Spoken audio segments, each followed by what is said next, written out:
new teachers. There's an elephant in the room that your new school may not tell you. Maybe they want to tell you, maybe they don't think about it, but either way, you have to survive. Okay?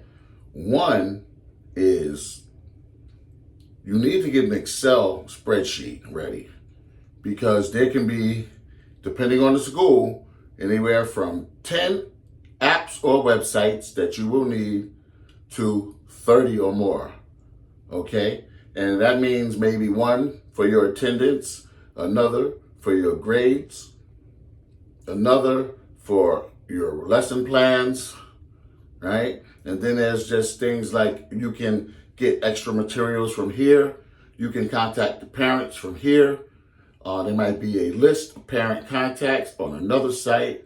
There may be another site for your medical and all your personal, dental, all of that kind of stuff.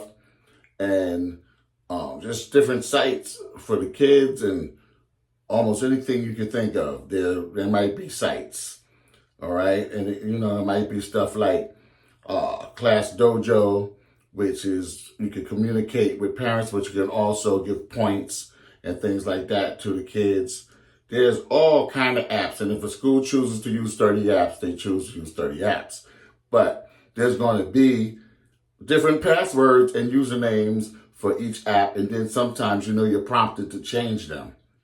So you have to stay on top of that, okay? And they may not tell you that. So along with everything else that goes into teaching, you have to handle that business part or that social media or app part, okay? All right. Then, I have been in schools that have up to 7 ways for them, the school, to contact you. Now, let's say, for instance, there's WhatsApp, right? So we had a WhatsApp group for our science department, right? And then we had WhatsApp in general for the school, right? So that's 2 ways somebody can communicate with you. Then you had text. You have your cell phone. You have the school phone.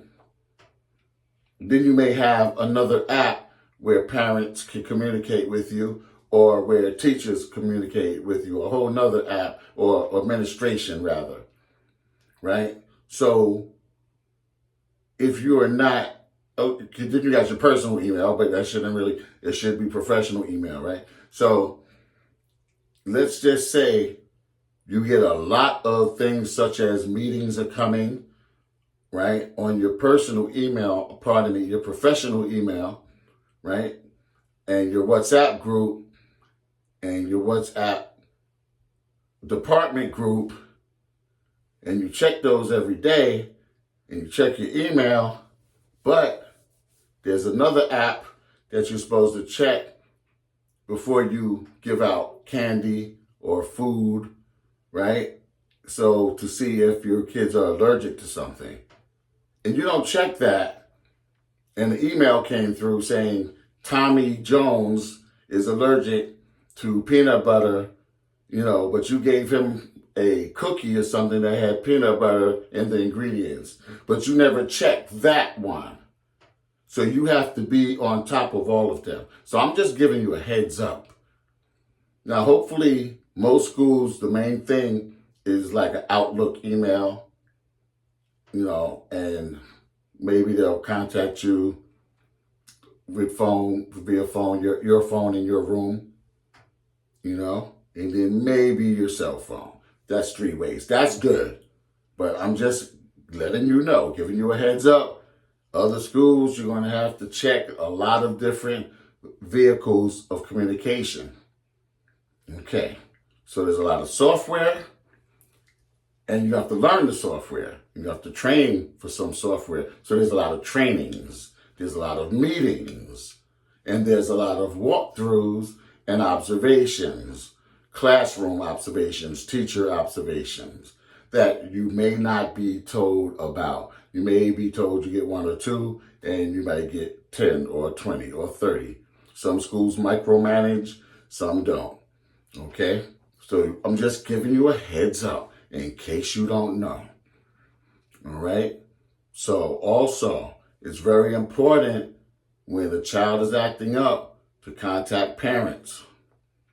But you want to try your best to give the good news first, not the bad news. Give the bad news later if you can.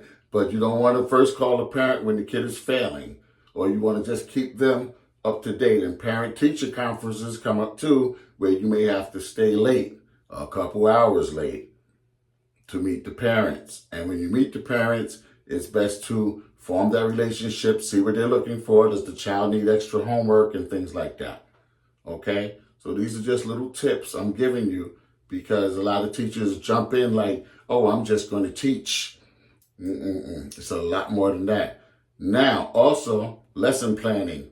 There's different methods of lesson planning, and every school has a different culture and a different way. My favorite lesson plans are usually PowerPoint slides if you don't have to do too many alterations. Some schools have PowerPoint slides on the subject, but they want you to modify them. And that's a lot of work because they have to be approved usually. And that you may have to go back and forth. And time is so precious for teachers. Okay? What else? There was one more thing. Oh, there's so many grades, so much to be graded, so much homework, grades to put into the system, and lesson planning, that it's kind of an unwritten rule that you should take the stuff home. But that's what causes teacher burnout. So I try my best to use even my lunchtime to take care of work so that I won't have to bring paperwork and grading and lesson plans home. Because if you get home at 4 or 5, right? And I'll do work at home. I'll do work at the school too for an extra hour, okay? But if you get home at 4 or 5, then you got the kids and the dinner and the laundry and the go to the store or go to the dinner or go wherever and take care of the kids, take care of the wife, take care of the husband. It's going to be 9, 10 o'clock. You're going to be exhausted. You could burn out very easily in teaching. So you have to really have great time management, and you have to have great organizational skills. That's the gist of it all, okay? So I'm Mr. O, the hip-hop teacher, yo, and I got to go. I hope that helped you. All right. Thank you. Namaste.